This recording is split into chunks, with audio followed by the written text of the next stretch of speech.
Suratno menaruh sesajen di tepi laut, kemenyan menyala, angin asin berputar di sekelilingnya.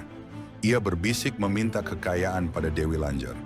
Keesokan harinya, rezekinya datang deras. Kapalnya penuh muatan, uang mengalir tanpa henti.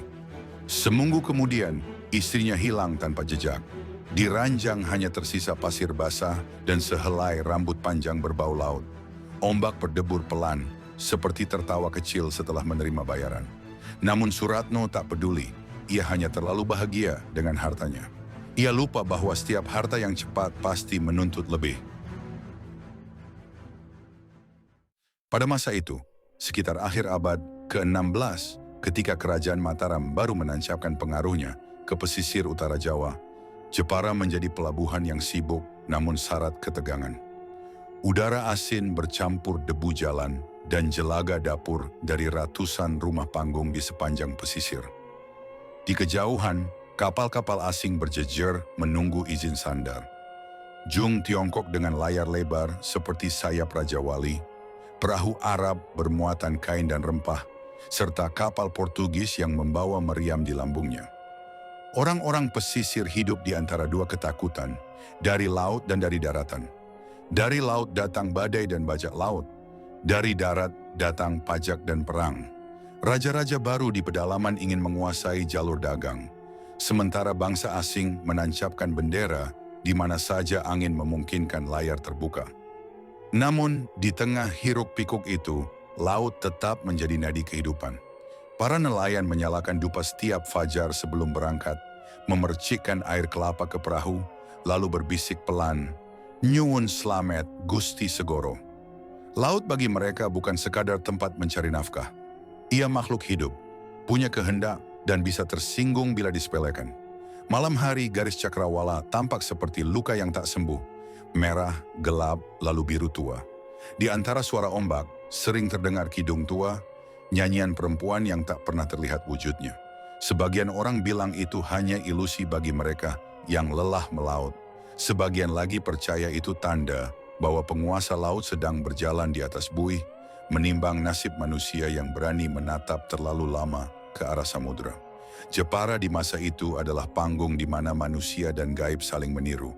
Keduanya bekerja, berdagang, mencintai, dan menunggu badai dengan cara yang sama. Tenang di luar, gelisah di dalam. Angin laut utara membawa aroma asin yang menggigit setiap pagi di pesisir Jepara. Tempat seorang perempuan muda bernama Rara Kinasih dilahirkan. Ia tumbuh dalam keluarga nelayan yang sederhana, tapi kecantikannya sejak kecil membuat banyak orang percaya bahwa darah bangsawan mengalir dalam dirinya. Kulitnya bening, rambut hitamnya memanjang seperti gelombang malam, dan matanya jernih seperti air yang menyimpan rahasia dalam. Kinasih bukan gadis yang gemar menatap cermin. Ia lebih suka mendengar debur ombak, duduk di atas batu karang sambil memperhatikan kapal-kapal kecil berlayar di kejauhan. Di sanalah ia pertama kali melihat Arya Dwi Pangga, seorang perwira muda kerajaan Mataram yang sedang menginspeksi pelabuhan. Tatapan mereka hanya sebentar, tapi cukup menyalakan api yang tak pernah padam. Beberapa bulan setelah pertemuan itu, Arya datang kembali dengan rombongan prajurit. Ia mencari Kinasih, meminta izin untuk meminangnya. Tak ada pesta megah, hanya doa nelayan dan suara gamelan kecil di gubuk kayu. Cinta mereka seperti laut tenang, tanpa janji besar, hanya saling percaya. Namun tenang jarang bertahan lama di negeri yang selalu haus kuasa. Kerajaan sedang berperang melawan bajak laut di Laut Jawa. Arya dipanggil berangkat. Malam sebelum keberangkatan, Kinasih memeluknya di bawah bulan penuh. Angin membawa kata-kata yang ia tahan di tenggorokan. "Jika laut menelanmu," katanya pelan, "aku akan menunggu sampai ia memuntahkanmu kembali." Arya tersenyum, tak menjawab. Ia hanya menyentuh dahi Kinasih, lalu pergi. Meski pernikahan mereka diliputi kasih yang jujur dan tenang, Arya dan Kinasih belum juga dikaruniai anak. Setiap kali fajar tiba, Kinasih menyiapkan air hangat untuk suaminya dengan senyum kecil yang menyembunyikan harapan. Di antara aroma kayu manis dan desir angin laut, ia selalu berdoa agar suatu hari mendengar suara tangis bayi di rumah mereka. Namun waktu berjalan lambat dan perutnya tetap sunyi. Bagi Kinasih, itu bukan aib, tapi kesedihan yang lembut, seperti luka yang tak berdarah.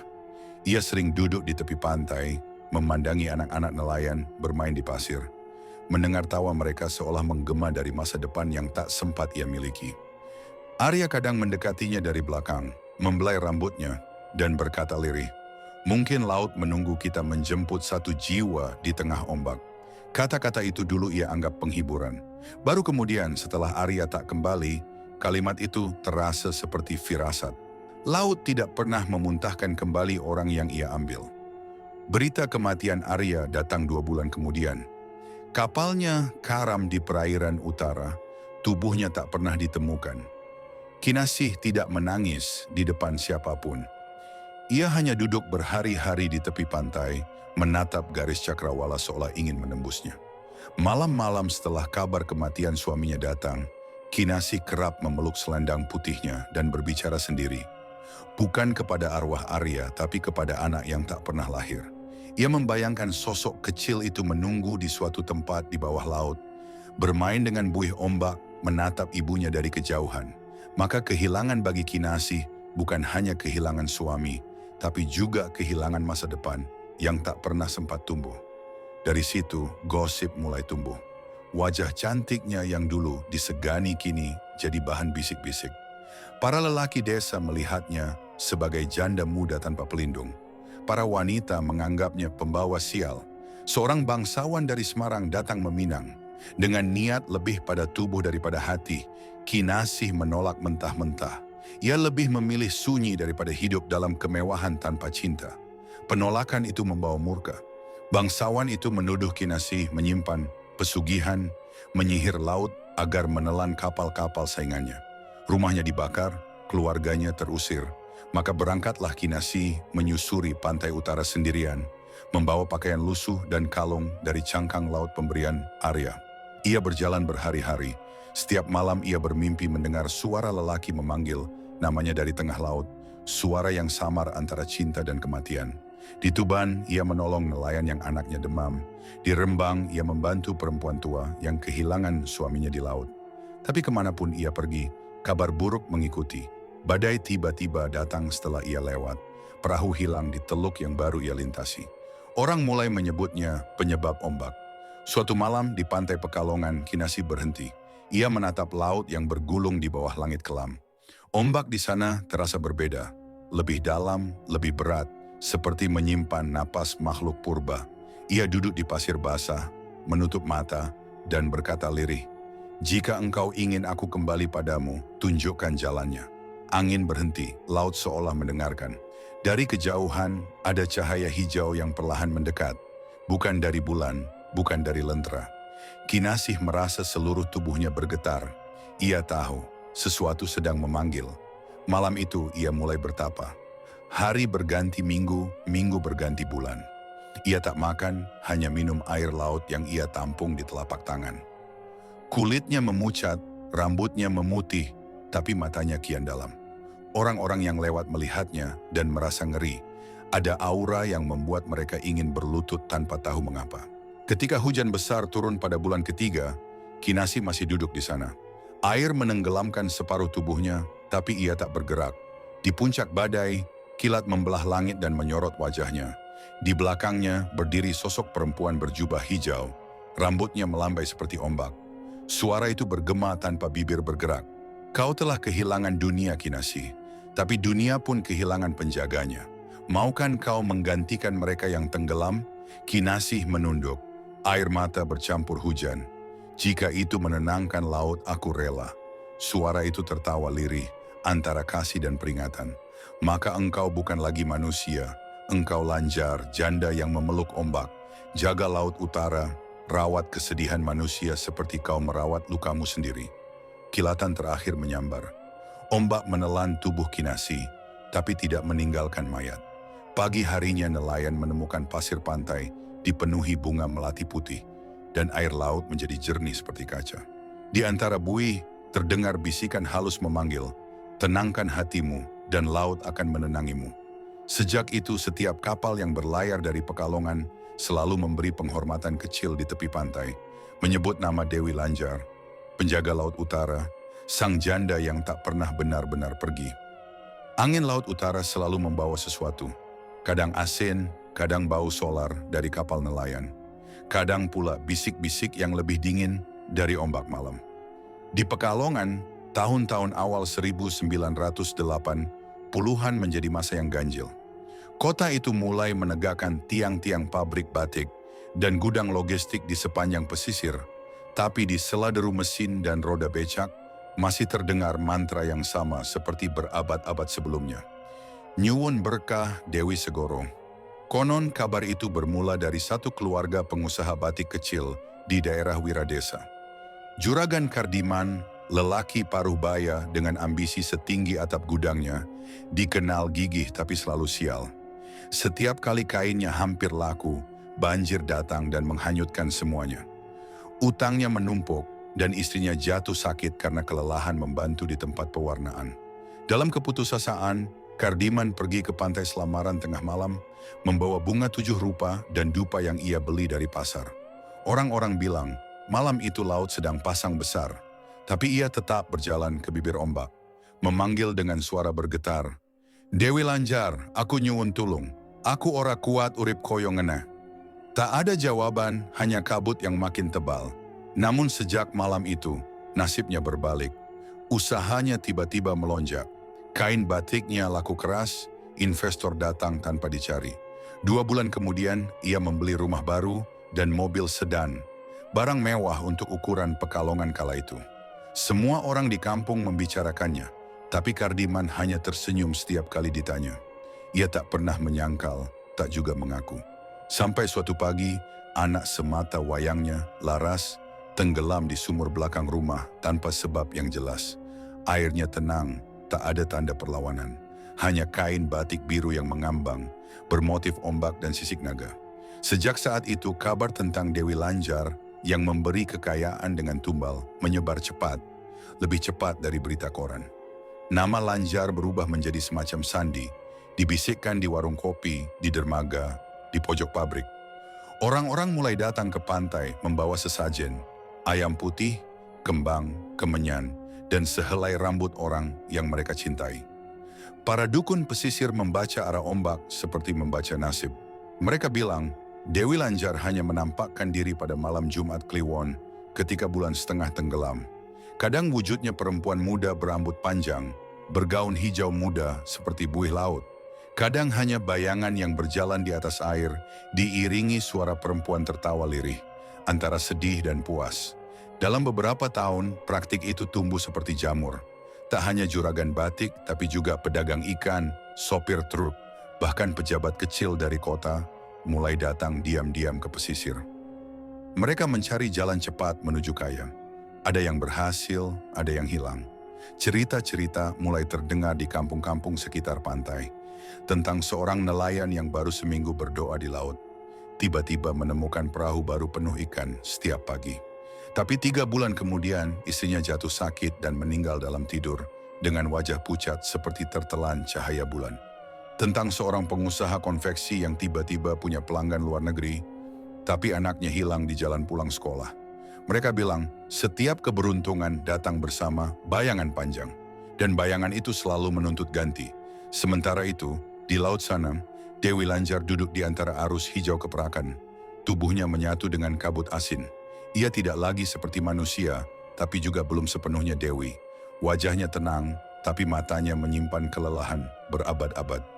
Ia tahu doa manusia yang naik ke ombak. Ia mendengar semuanya, rintihan, harapan, janji palsu. Setiap malam, suara-suara itu datang seperti gelombang, membawa dupa, darah ayam dan air mata. Dewi Lanjar bukan sosok kejam. Ia hanya terjebak dalam siklus yang diciptakan oleh keinginan manusia sendiri.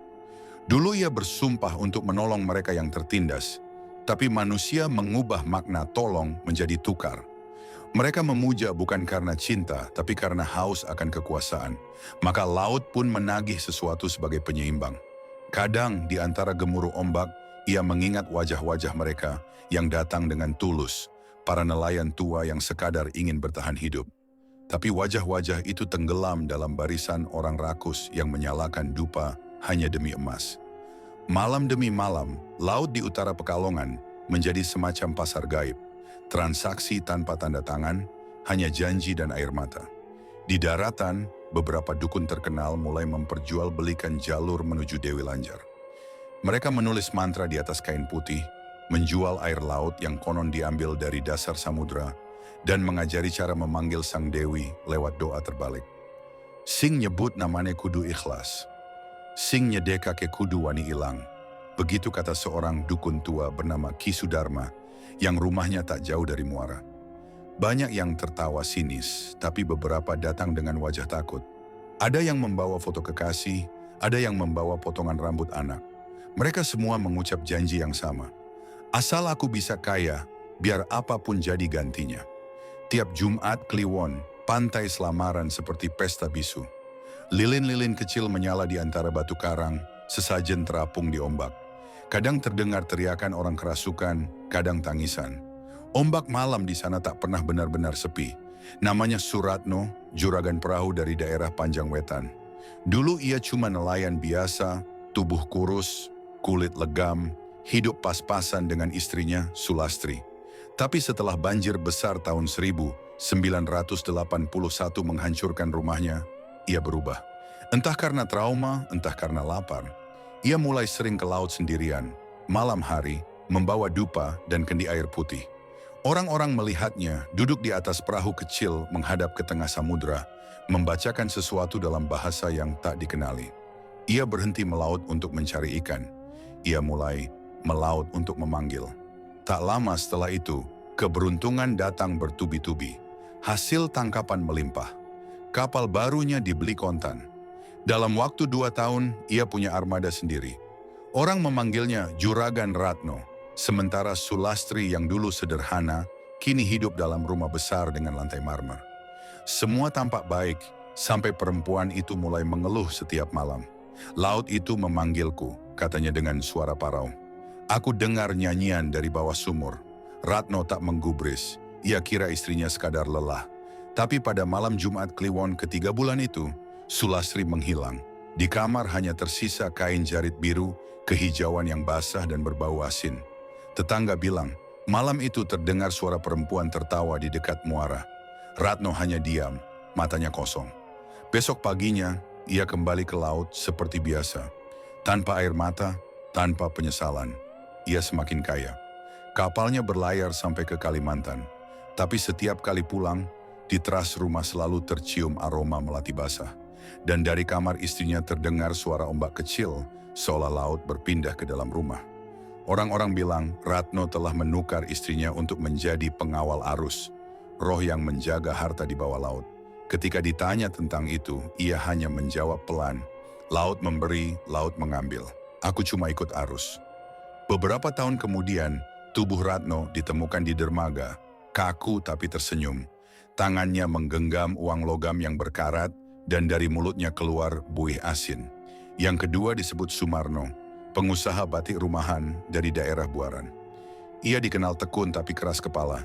Rumahnya sederhana namun ambisinya tidak. Setelah melihat tetangganya kaya mendadak, ia pun mencari jalannya sendiri menuju laut. Ia punya 1 anak gadis, Ratri, berumur 17 tahun. Pandai menggambar motif batik dan suka duduk di bawah jendela memandang ombak. Ia anak tunggal, satu-satunya cahaya dalam hidup Sumarno setelah istrinya meninggal muda. Tapi ambisi mengaburkan kasih sayang. Suatu malam ia datang ke pantai Selamaran bersama seorang dukun yang konon tahu jalur ke Dewi Lanjar. Mereka membawa sesajen lengkap, bunga kenanga, kemenyan, dan sehelai rambut Ratri yang diambil tanpa sepengetahuan gadis itu. Dukun itu berbisik, "Kalau kau ingin usahamu besar, ada harga. Tak usah ditolak, nanti laut yang memilih." Malam itu laut diam, terlalu diam. Tapi 2 minggu kemudian, pesanan batik datang dari luar negeri. Uang mengalir deras, rumah Sumarno diperluas, mobil dibeli, dan namanya mulai disebut di surat kabar lokal. Namun sejak itu pula Ratri sering sakit. Kadang ia duduk lama di depan cermin, menatap bayangannya sendiri. "Ayah," katanya suatu malam, "kenapa dari cermin ini aku lihat air?" Ada perempuan memanggil Sumarno menyuruhnya istirahat. Tapi setiap malam gadis itu kian pucat. Hingga suatu pagi, kamar Ratri kosong.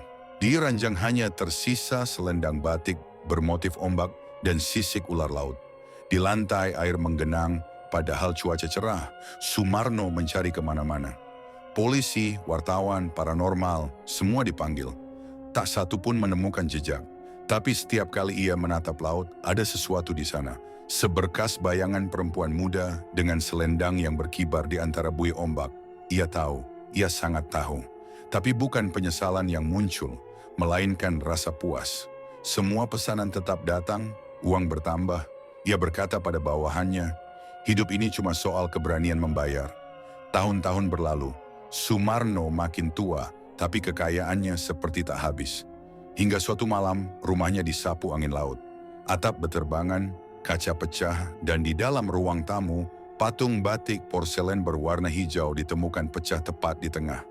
Di sela retakannya ada sehelai rambut panjang basah dan bau garam menusuk. Keesokan paginya, Sumarno hilang. Orang bilang ia pergi ke laut. Tak ada yang tahu pasti, tapi beberapa nelayan bersumpah melihat sosok lelaki tua berjalan ke arah ombak, diikuti bayangan perempuan muda yang melangkah di sampingnya. Satu malam, seorang wartawan muda bernama Dimas datang menulis liputan tentang fenomena itu. Ia skeptis, tak percaya pada cerita mistis. Tapi setelah 3 malam menginap di pesisir, ia melihat sesuatu. Sosok perempuan berjalan di atas air, rambutnya berkilau seperti benang perak, menatap lurus ke arah darat. Ketika Dimas kembali ke kota, ia demam tinggi dan berbicara sendiri selama seminggu. Dalam catatan terakhirnya yang ditemukan di kamar hotel, ia menulis satu kalimat. Yang paling berbahaya dari laut bukan ombaknya, tapi doanya. Waktu berjalan, tapi kisah itu tidak pernah padam. Tahun demi tahun korban terus bertambah, meski tak pernah tercatat resmi. Anak hilang, istri meninggal tiba-tiba, suami ditemukan terapung tanpa luka.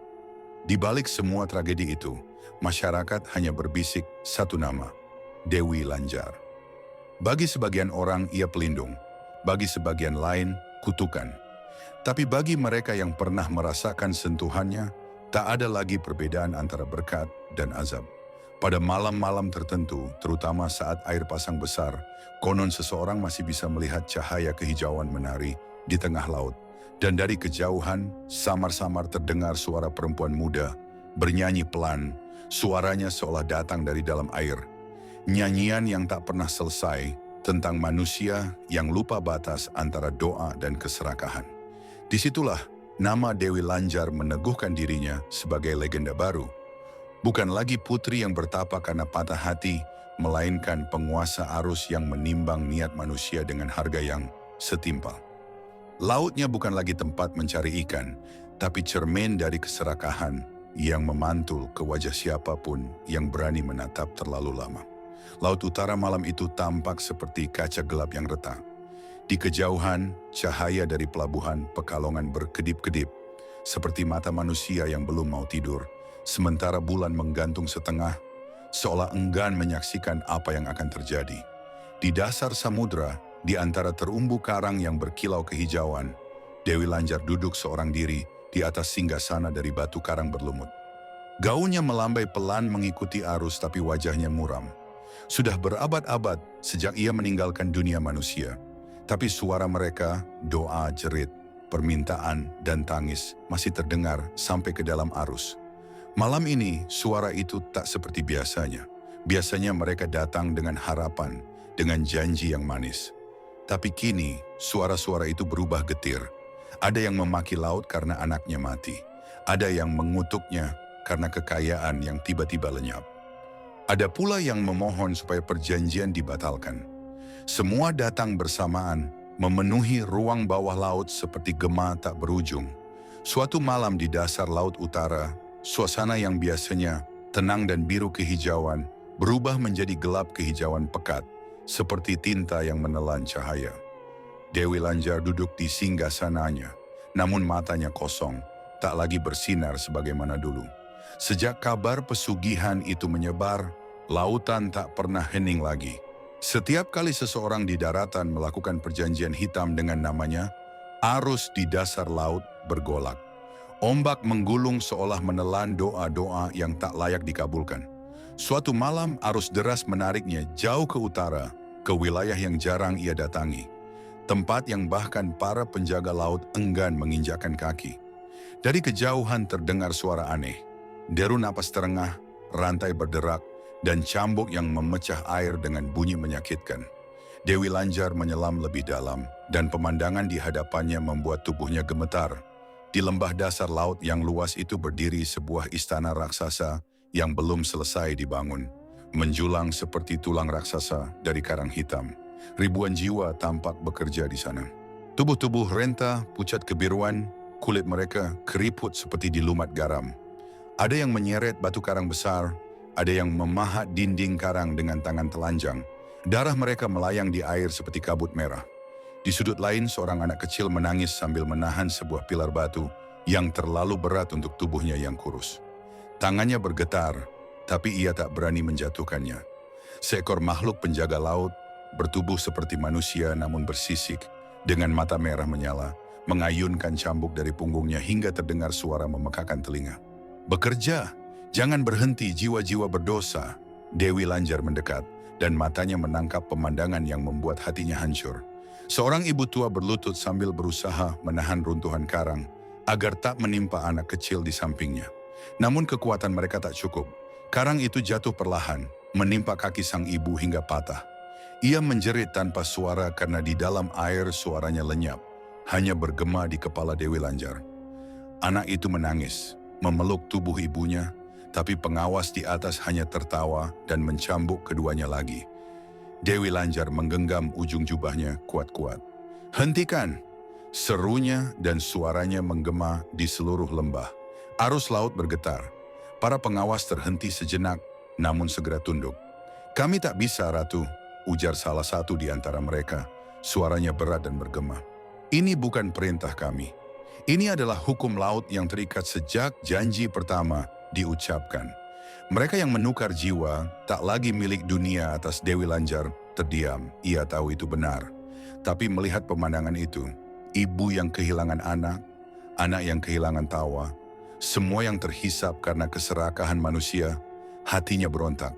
Ia berjalan di antara mereka, menyentuh kepala seorang anak kecil yang masih menangis. Namun sentuhannya menembus tubuh anak itu, seperti menembus kabut. Ia tak bisa menyentuh, apalagi menolong. "Kenapa harus begini?" bisiknya. Mereka menukar jiwa karena keserakahan, tapi bukan berarti pantas disiksa selamanya. Dewi Lanjar menunduk, menatap tangan yang dulu manusia, kini pucat berkilau seperti sisik ikan. "Aku hanya ingin menolong," bisiknya lirih, tapi suaranya tenggelam dalam arus. Dari kegelapan laut selatan, perlahan muncul cahaya kehijauan yang lebih dalam, berdenyut seperti napas bumi.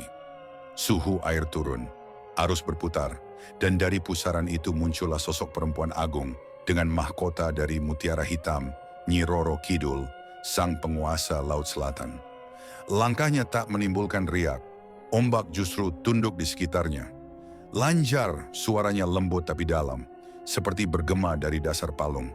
"Sudah lama kau tidak memanggilku, tapi aku tahu kau gelisah." Dewi Lanjar menunduk, tubuhnya gemetar ringan. "Nyai Ratu, bukan aku melupakanmu. Hanya aku tak mengerti lagi.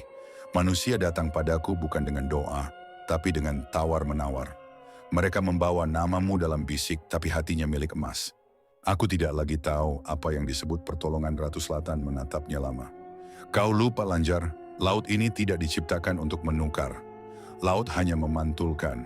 Apa yang mereka bawa ke air akan kembali padanya. Tapi mereka datang dengan sesajen, dengan air mata. Jika ku tolak, mereka mengutukku. Jika ku terima, mereka kehilangan yang mereka cinta." Suara Dewi Lanjar parau, seperti ombak yang tertahan. "Aku hanya ingin menolong orang miskin, orang yang tersisih, seperti dulu. Sebelum aku menjadi seperti ini." Nyi Roro Kidul perlahan mendekat. Cahaya di sekelilingnya membuat arus berhenti berputar. "Dengar, Lanjar, kau lupa bahwa manusia tidak berhenti di ucapan. Mereka mencemari setiap berkah. Mereka datang dengan wajah kelaparan, tapi membawa pisau di balik doa. Kau terlalu lembut, terlalu dekat dengan kenanganmu sebagai manusia." Dewi Lanjar menatap lurus ke arah Ratu. Apakah salah ingin memberi jalan bagi mereka yang menderita? Tidak salah memberi jalan, jawab Ratu Kidul tenang. Yang salah adalah membiarkan mereka percaya bahwa jalan itu bisa dibeli.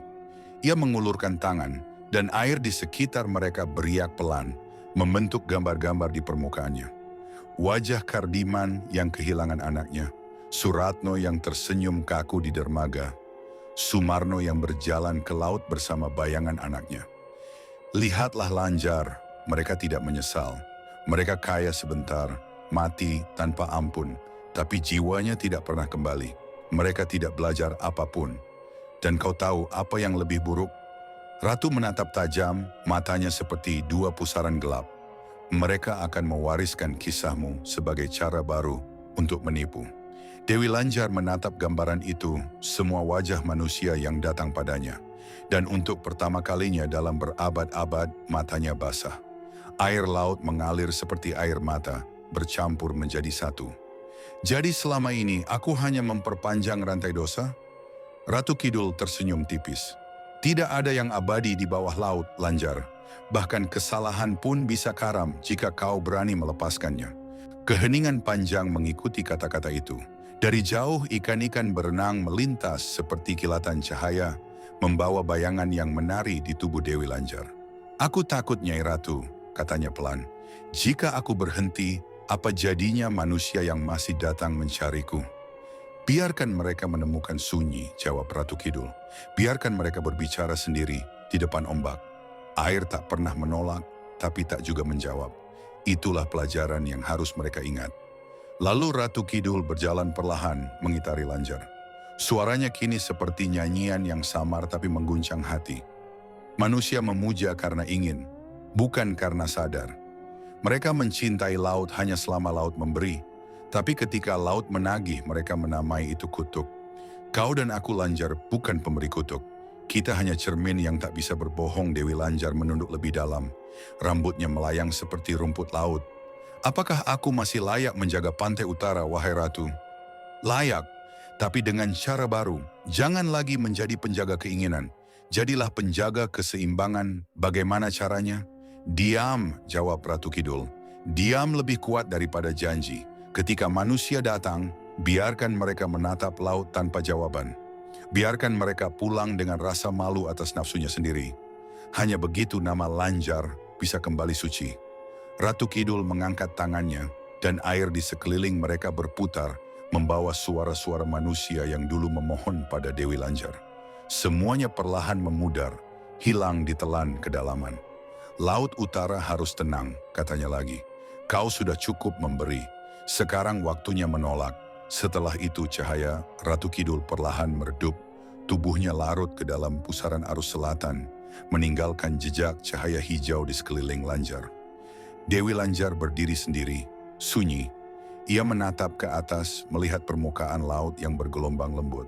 Dari kejauhan, tampak cahaya lampu nelayan, seperti bintang yang terjatuh ke air. Ia tahu, esok dan esoknya lagi, manusia akan tetap datang, membawa dupa dan bunga, menyebut namanya dengan suara lirih. Tapi kali ini ia tidak akan menjawab. Ia menutup mata. Laut di sekitarnya tenang, lalu perlahan berubah warna. Dari hijau pekat menjadi biru jernih. Di dasar, semua benda persembahan, kain, uang, tulang, dan sesajen berubah menjadi pasir putih. Untuk pertama kalinya sejak berabad-abad, Laut Pekalongan benar-benar hening. Dewi Lanjar melangkah ke tengah ombak. Angin malam menepuk wajahnya lembut, seakan memaafkan. Mulai malam ini, bisiknya, aku bukan lagi jalan bagi keserakahan. Aku hanya penjaga bagi yang mau mengerti arti kehilangan. Ombak menjawab dengan suara pelan, seperti doa yang tak lagi minta apapun. Dan di atas sana, bulan kembali bulat perlahan, memantulkan cahaya yang tenang ke permukaan laut utara.